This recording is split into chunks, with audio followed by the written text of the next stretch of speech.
Well, I don't have brain salad surgery, so I couldn't put that one behind me for this. But trilogy we'll have to do. Hi guys, welcome to Lee Reacts. Hope everyone's having a good day. I know I am. And technically, I don't even think this is Emerson, Lake, and Palmer. I think this is just Lake. He's gonna be performing Still ... You Turn Me On. It also says there's Lucky Man attached to it, but this is like 3 minutes long, so I don't know exactly what we're in store for. But apparently this is a pretty famous video. It's kind of old though. I was gonna pair it with the actual studio track, and I still might do that in a separate video, but they're really picky about the Emerson, Lake, and Palmer stuff. If you guys have not been around my channel long, about I guess 9 or 10 months ago, they struck me for like 2 different videos that had been like up for months. It was Emerson, Lake, and Palmer. So I'm very skittish about doing them. I'm not gonna lie. I don't want to lose the channel, obviously. And this isn't Emerson, Lake, and Palmer. This is just Greg Lake, so we should be in the clear. Yes. So thank you to our patron Scott, as always, for another great pick. I'm guessing we've done plenty of ELP stuff. I actually deleted a lot of it off the YouTube channel a while ago, just because I didn't want them to strike some random old video that no one watched, you know, a year ago. That's kind of stupid, you know. I don't want to lose my livelihood over that. So here we are. So yeah, Still You Turn Me On at the California Jam 1974. There you go. Greg Lake. Don't forget to like and subscribe. Leave a comment too. All right, here we go. Greg Lake, Still You Turn Me On. Live. 3, 2, 1, go. She wanna be an angel, you wanna be a star.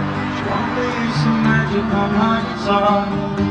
She wanna be a poet, you wanna be my string. You could be anything. Do you wanna be the lover of another?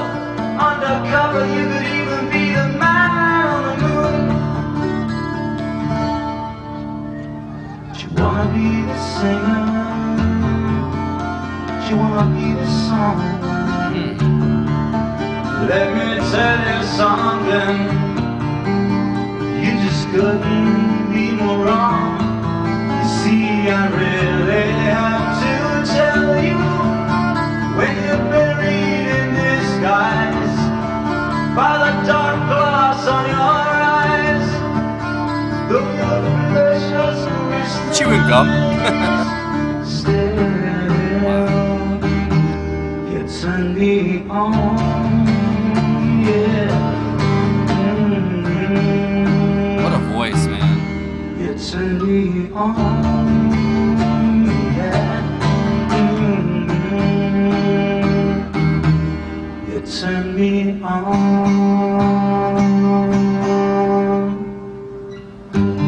She wanna be the pillow where I lay my head. She wanna be the feathers lying in my I'm like completely mesmerized. She wanna be color magazine, create a scene.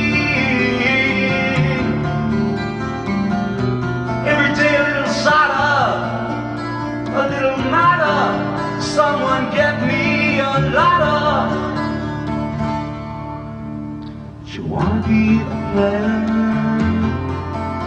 She wanna be the string.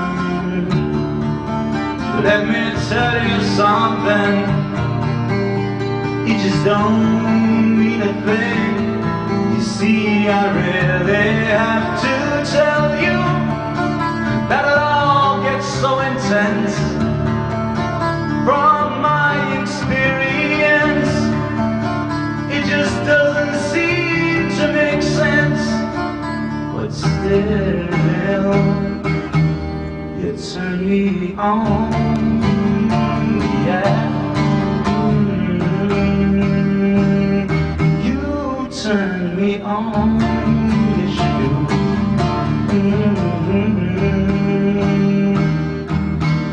You turn me on.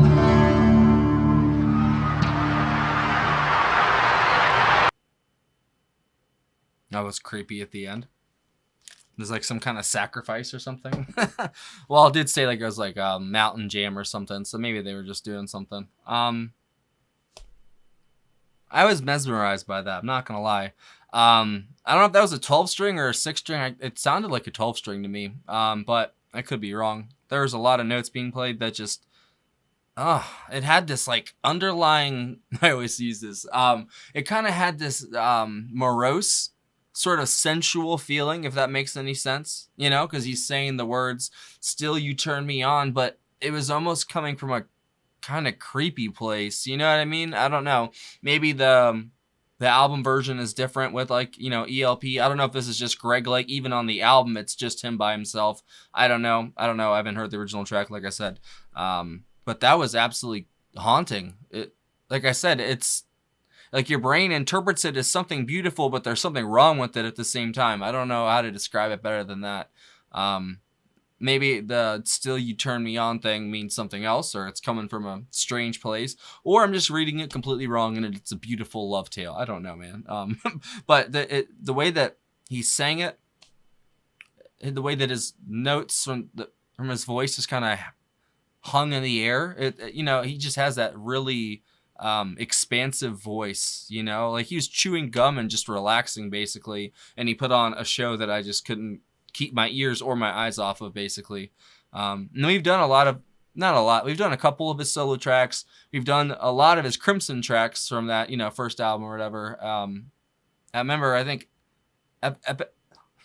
Epitaph, I think, was my favorite of the bunch. That I think he's the one who wrote that one. But don't quote me, I could be wrong. I know he did the vocals on it, and yeah, he's just haunting, bro. Especially at that work in the court. That album it's special. The tracks I've heard from it are great. I would continue with my King Crimson journey, you know, but it's a Patreon only thing basically because they block everything. It sucks. I don't even know how I got the videos up that I did. Like, looking back at it now, it's kind of a fate in some way that I got that Starless video through, because it's hard to find reactions that, because once they sneak through, they usually stay up unless they manually find it, which is hard. But Fripp is one of those guys. Well, it's not even him, it's the label or the management company he hired. It's Aviator Management GmbH. And if you're watching, hi boys, good to see you. Thanks for watching. You know, they're on top of it, and I think they actually are on top of the ELP catalog as well. And like, I worked through a lot of their stuff, and they are one of the best. I don't like throwing stuff out there that I don't mean, obviously, so I have to think about it first. They are definitely one of the best. They're definitely the most technically proficient. Obviously, because they're a super group of 3 guys that make it sound like there's 6 guys playing, and they are just insane. Especially Keith, man. Keith Emerson is just one of the best keyboard, Hammond organ, just whatever he exactly plays, I forgot. It's incredible the work he can put into it. But Greg Lake sometimes goes unnoticed, I feel like, in the band. Even though, you know, he does the vocals and such, but it's still, you know, Carl and Keith get a lot of spotlight, just like, you know, Alex, and you know, Alex is kind of not shunned, but he's lessened than, you know, because of Neil and Geddy, sort of thing. You know, trios are hard, you know, it really is, because there's always going to be 1 or 2 that stick out more than the other one. But I've always loved Greg's contributions to every band he's been in, and even the solo stuff. He did like a Christmas song that we did for the Christmas special last year, and he absolutely killed it. And that was him, like, I think in the past 20 years or 10 years, something like that. And it was wonderful. So that was great, Scott. Thank you. I love seeing him up there doing his thing. That suit he was wearing, that was pretty iconic looking, even though the video was kind of grainy. And that's the thing, the quality of that video was honestly pretty bad, but he's that good that it doesn't matter, you know? It could be 180p and he's still going to sound great, you know? And the way he just kind of strummed that guitar, you know, nonchalantly, chewing his gum, but he was singing about something that, I don't know, I just can't shake the feeling that there's more to that song than just what he was saying on the surface, you know? I could be wrong, though. It could just be, you know, a Greg Lake track for all I know. I don't know. But I thought that was great. Thanks, Scott, once again. Always sending in the heat. That was a song that I needed today, I'm not going to lie. Because now I can revisit that and, I don't know, kind of get lost in it. Because some days I just, you know, want to retreat into myself and just get lost in things. You know, there's some days I don't even want to do these videos. surprisingly. But you know, I still sit down and do it because it's very beneficial to me. It really does help, and it helps me focus, and it exposes me to all this new stuff that I get cultured by, and I get to meet all you cool people and talk to y'all and learn as much as I can, and I appreciate the knowledge. I really do. Even if I come off snarky sometimes, I appreciate the knowledge. I'll come around eventually. I'm just hard-headed. I have to learn it for myself, and then then I'll recite it like a mantra, basically. Oh boy, why am I this way? But it's okay. If you guys have any other recommendations by Greg Lake or by Emerson, Lake and Palmer or anything like that, leave it down below. I might be able to do it. I might not. I can't make any promises. But Greg Lake stuff, I can definitely do. ELP, we'll see. Bye. Oops. Whoop. I forgot one thing. We have a really cool Patreon community. We'd love to have you. If you look down in the description of the video, there is a link. If you're in the $15 tier or up, you get one free request a month. As long as it's good, I don't mind. It can be anything.